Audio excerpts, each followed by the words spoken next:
Even though Pitt Zionists make liberal use of my father's reputation and claim that I was an antagonist to his reputation, while they worked me over. And even though St.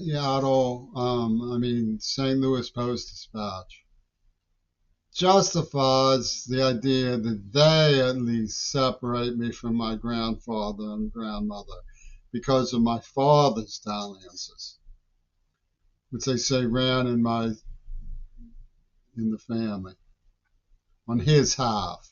My mother then forced it out of there. Despite that,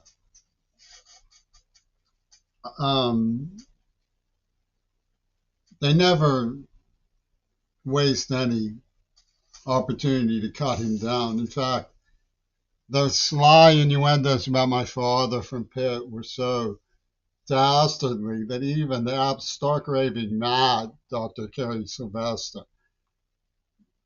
said, no, it doesn't run in the family. Your father was perfectly normal. You're the problem.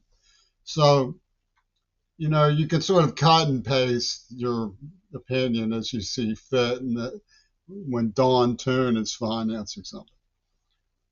But what they did, they say, it's said that I was cruel to my father because I called him senile, but you don't understand. I was in tears of horror because I couldn't even remember what had happened to me when they evacuated me to North Carolina.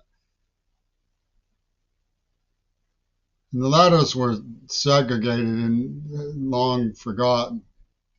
I sat on the creek writing the Heaven and Hell Odyssey, vaguely trying to put together through the ethers of Glow, Industrial Solvent.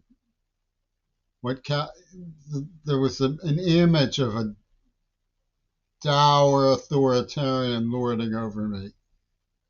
I must have been 16 years old. I didn't mean to hurt my father. So I'm not going to repeat my claim except for the record in an appropriate context of knowing how it will be misused.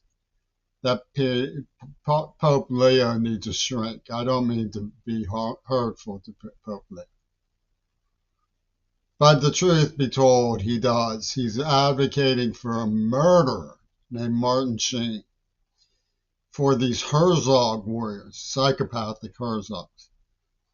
Because this Jewish girl rubbed her snout on my tongue night after night for a year and left me unrequited, and I cried. And St. Louis Post-Dispatch turned it into this whole big thing. They were blowing up a rock about it. They were drawing lines in the sand with Bush. I mean, please.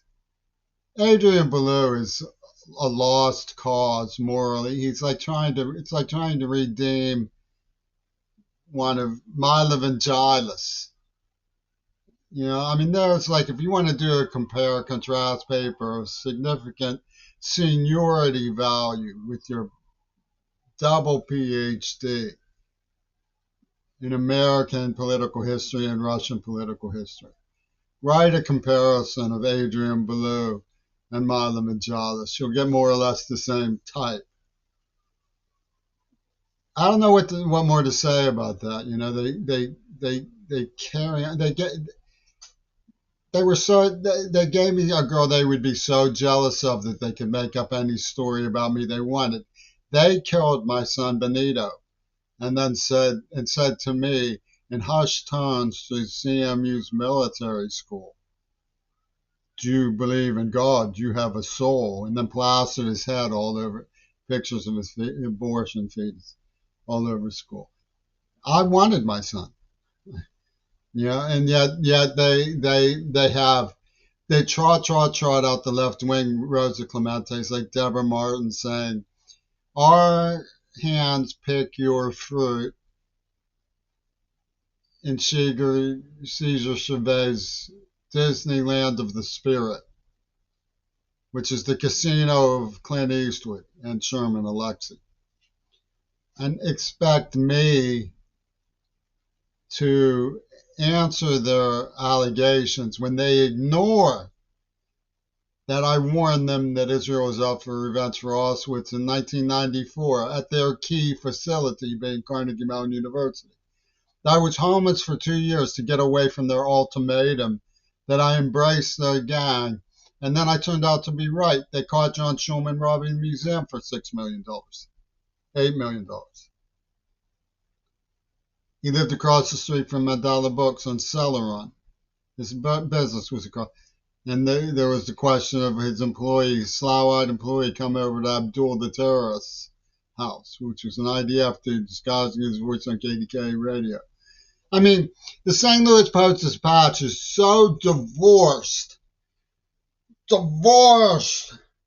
from reality that it no longer bears the slightest, not the slightest resemblance to a newspaper operation or business.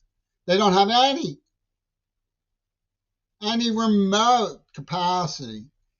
It's a cross between the slapstick of Curly going, "Mo Larry Cheese," and the horror that I never should have seen of a movie that Mark Mancini dragged me to as a child. "Hit her again, Grandpa. Hit her again, Grandpa." That's the St. Louis Post-Dispatch. "Mo Larry Cheese, hit her again, Grandpa. Mo Larry Cheese, hit her again, Grandpa." The whole staff falling on the floor, writhing, tearing the carpet with their jaws. Reagan didn't know. God bless Arnold Schwarzenegger.